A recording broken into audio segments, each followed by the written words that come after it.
Right, so we come to part two of the making of a song in Udio from start to finish. Here we have the Wavelab screen, and what I've done is I've loaded the song into Wavelab. Now Wavelab is a sort of a music editing program, and at the moment it's there in its raw state. It lasts for 7 minutes and 5 seconds, and it's called Ethereal Landscapes, which is the default name randomly given to it by Udio. The first thing I'm going to do is I'm going to rename it. Also in Udio, for some reason, the audio properties, it samples it at 48,000, and the CD quality is 44.1. And so every time I try and upload this song eventually to, say, Spotify, it won't allow it because it's not 44.1. So the first thing I've got to do is change it to 44.1 and also save it with its new name, which is the name I've given it, which is The Triumph of Time. So what I'll do is put The Triumph of Time, and at this point I'll put WIP after it, which means work in progress, and I'll save it on the desktop so that if anything goes wrong I'll still have a copy of it there ready. So what I'm going to do next is I'm going to have a very close listen through to the song. I won't actually show that bit because it's quite boring, and what I'll do is I'll listen for any mistakes, for any instruments that are too loud or too quiet. I listen to the vocals very carefully to see if they need bringing up or bringing down and need any effects like reverb. If there's anything that I needs editing out, I'll do that. So when we get to the end of the song, I'll have a complete list of all the things that need doing to it to knock it into shape. So I'll do that now. Okay, I managed to listen through it, and strangely enough it actually needs not as much work as other songs do. Some other songs I've done 10, 15, 20 edits and lots of other work to knock it into shape. This particular song does not require any edit at all. There's nothing I wanted to leave out, and it's perfect from start to finish as far as the music is concerned. Verse 1 is okay, the vocals. I think that's going to be left as is. When the loud bit comes in at 3 minutes and 9 to 4:24, what I'm going to do is I'm going to lower the backing on the loud section by 2 dB. And then verse 2, 4:54 to 5:18, I'm going to add some reverb to the vocals, and in the chorus at 5:56 I'm going to lower the backing by 1 dB and add some reverb to the vocals. The reason I'm lowering the backing rather than raising the vocals is that we don't want it to peak too early. So not a lot to do, but what I'm going to have to do to adjust the backing and the vocals is send this to La La Lie. Right, so here we are at La La Lie's homepage, and first off we've got to select what we want to separate, and in this case it's just the vocal and instrumental will do the job. So we select File. Now I've saved it on the desktop as The Triumph of Time working in progress. So we'll load that in to La La Lie, and it will do its work. It will load in a preview, and then I'll click on complete. I rarely have to listen to the preview because it does such a good job that it's not very often it gets things wrong. Right, so there we are, the files are ready. So we'll download the vocal and the instrumental files, and we go back to Wavelab, and we can close that work in progress file because we need now to open those two files. that La La I've just split. There we go. The Triumph of Time vocals. We'll do the backing first. So this is the backing without the vocals. What I've decided to do is in the loud section where there's no singing, I'm going to bring it down by 2 dBs, this bit here. Now I'm going to reduce this by 2 dB in Wavelab. So we'll do that, click that twice, there we go, it's a little bit quieter now.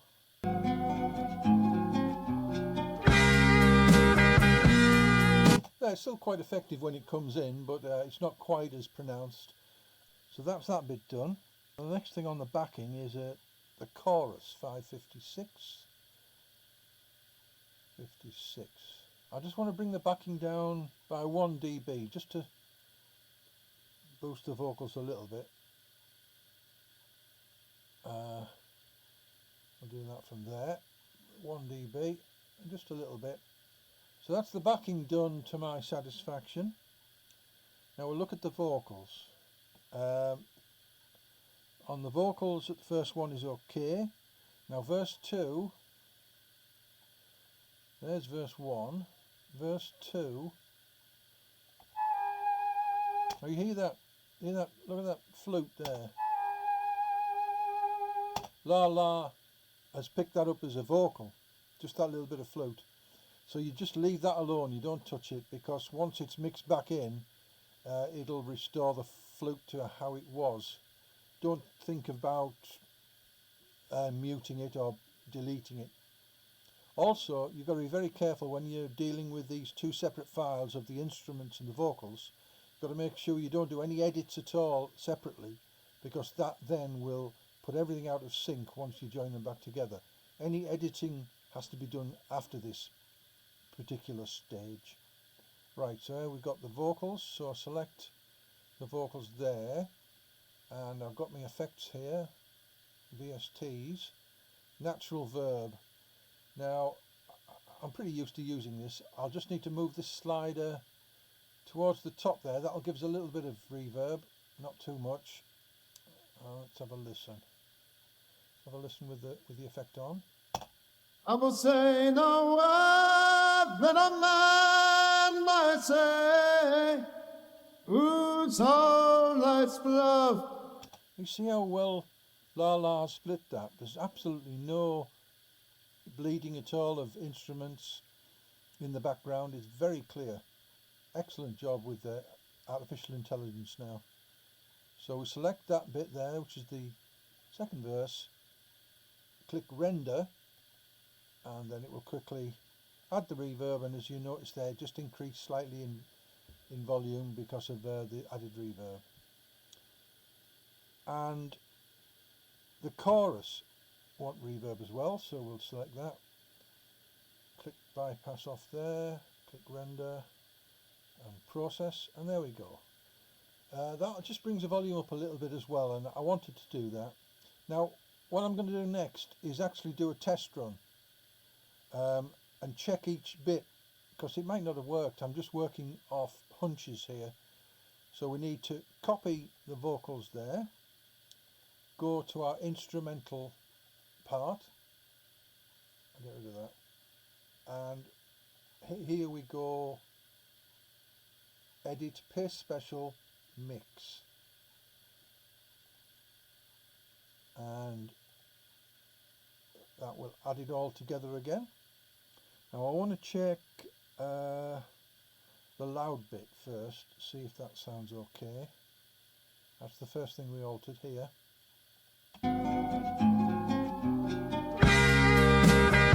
Yeah, sounds good. I will say no word that a man might say. Yeah, it sounds good to me. Obviously the volume has gone up very slightly, but it maybe needed a bit of that as well. And finally, we've got to look at the chorus, see how that's worked out at 5 minutes 56. Here we go. Let's see if this is the one I'm most worried about. The triumph of time defeats humanity. The That's fine, yeah. It's the voice is very clear, a bit of reverb has helped, and as you see on the waveform there, it's not peaking anywhere, so everything's good. There was just one thing I wanted to look at, was at the very start we've got this quiet start here at this point. I maybe wanted to just boost that a little bit. So if I select that and move it across to where can you go? Maybe there. We just put it up, I don't know, 1.2 dBs. That might be enough. That's just a little bit of a boost, so it just sounds a little bit louder in the mix. I mean, it'll get increased in the mix anyway. That sounds good. I think we're all good to go there. So now we've got the complete song in Wavelab. All the instruments are back in with the vocals. So what I'll do is I will save this to the desktop again, and we'll call it the Triumph of Time Work in Progress number 2. And that will do that. So that's that saved. The next thing to do is to do the final mastering, which I'll do in a program called BandLab. So we need to open that up. This is BandLab. Fast, high quality online mastering. Instantly master your tracks with the world's leading online mastering service. I've found this to be a very reliable service. I've tried others, and they tend to distort the sound once you mastered it, and BandLab have not done that. They only did it once, where it spoiled it, which was a shame, but there you go. It's very reliable. So now I'll load this in and it starts to play straight away, and I'll pause it. I'll tell you why.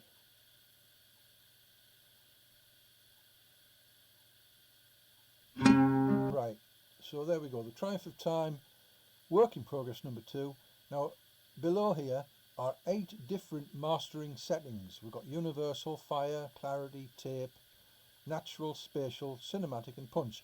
They only used to have 2, but they've recently increased the range, and they're just various mastering settings for different things. One sounds like a tape, the punch one has got a very low bass. My favourite, and the one that I use all the time without exception, is spatial, and what this apparently does is just put a sprinkle of reverb on everything and enhances the stereo width. Now I've always been a sucker for stereo width, so we click on spatial and we can, I'll just push that back to the start and we'll listen to a few seconds of it.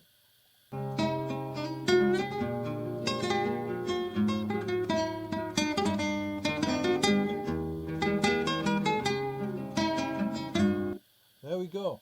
Now that's more or less done now. What I'll do is I'll reload it back into Wavelab and I'll just make sure everything's okay, give it another listen and top and tail it, which means just give it a little bit of space at the start and make sure the fade out is clear and clean and it doesn't sort of cut off suddenly, and then we'll be happy with everything. I mean, I can look at the waveform on here and there's no peaking anywhere.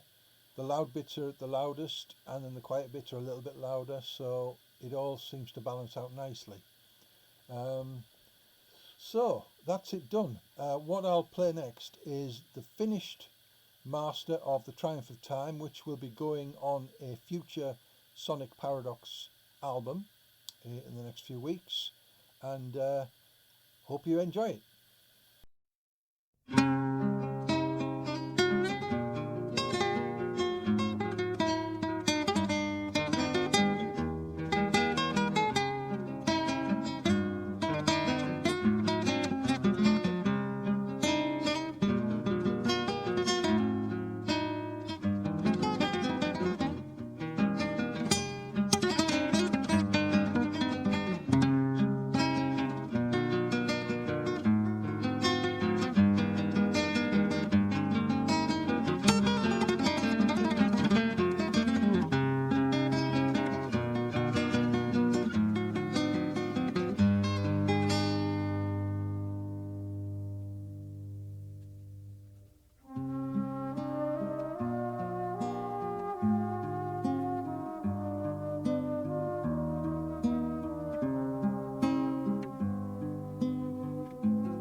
hand from our hand as we stand by the sea.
I will say no word that a man might say, whose whole life's bluff goes down a day.